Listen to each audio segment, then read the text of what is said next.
వాడు కదా రాజు, వాడే కదా. రాజుకి కావలసిన అర్హత శత్రువుల్ని చంపటం మాత్రమే కాదు, ప్రజల్ని కాపాడ్డం కూడా. యుద్ధంలో బల్లాలుడు దృష్టంతా శత్రు సంహారం పైనే ఉంచాడు.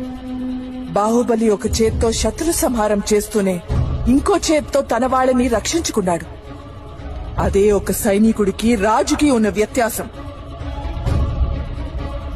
100 మందిని చంపితే వీరుడంటారు, అదే ఒక్కరి ప్రాణం కాపాడినా దేవుడంటారు.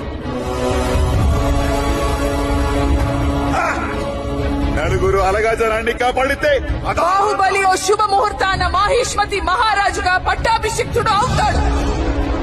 ఇది నా మాట, నా మాటే శాసనం.